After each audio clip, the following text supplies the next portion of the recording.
വാർത്തകളിലേക്ക് ട്രാൻസ്ജെൻഡേഴ്സ് ബിജെപിയിലേക്ക് makeup artist Seema Vineeth, Bharatanatyam കലാകാരി അദ്രിജ തുടങ്ങിയവരാണ് ബിജെപിയിൽ അംഗത്വം എടുത്തത്. സംസ്ഥാന അധ്യക്ഷൻ രാജീവ് ചന്ദ്രശേഖർ പാർട്ടി അംഗത്വം നൽകി. ഉമേഷ് ബാലകൃഷ്ണൻ തിരുവനന്തപുരം ചെയ്യുന്നു. ഉമേഷ് പറയൂ.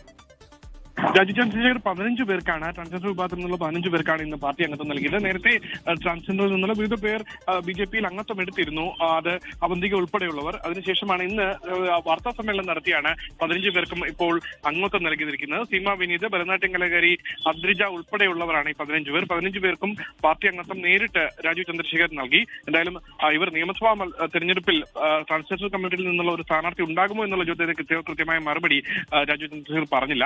എല്ലാവരെയും ഉൾക്കൊള്ളിച്ചുകൊണ്ടുള്ള ഒരു സ്ഥാനാർത്ഥി പട്ടിക ഉണ്ടാകുമെന്നുള്ള മറുപടി മാത്രമാണ് രാജീവ് ചന്ദ്രശേഖർ പറഞ്ഞത്. അതേസമയം ഇറാനുമായി ബന്ധപ്പെട്ട വിഷയത്തിൽ കേരള സർക്കാരിനെതിരെയും ഒപ്പം കോൺഗ്രസിനെതിരെയും രൂക്ഷ വിമർശനങ്ങൾ ഉന്നയിച്ചു. GCC കൺട്രികൾക്കെതിരെ ഇറാൻ നടത്തുന്ന ആക്രമണങ്ങളെ വിമർശിക്കാനോ തള്ളിപ്പറയാനോ മുഖ്യമന്ത്രിയോ CPM ഓ കോൺഗ്രസോ തയ്യാറാകുന്നില്ല. എന്നാൽ ഇറാനെ പൂർണ്ണമായി സപ്പോർട്ട് ചെയ്യുന്നു എന്നുള്ള വിമർശനമാണ് മുഖ്യമന്ത്രിക്കെതിരെയും ഒപ്പം കോൺഗ്രസിനെതിരെയും രാജീവ് ചന്ദ്രശേഖർ വാർത്താ സമ്മേളനത്തിൽ പറഞ്ഞത്. ലോകത്തെവിടെയായാലും ഏത് സമയത്തും 24 വാർത്തകളും ഓഗ്മെന്റഡ് റിയാലിറ്റി പാക്കേജുകളും എക്സ്പ്ലെയിനറുകളും വിശദമായി കാണാൻ ഞങ്ങളുടെ YouTube ചാനൽ നിങ്ങൾക്ക് സബ്സ്ക്രൈബ് ചെയ്യാം.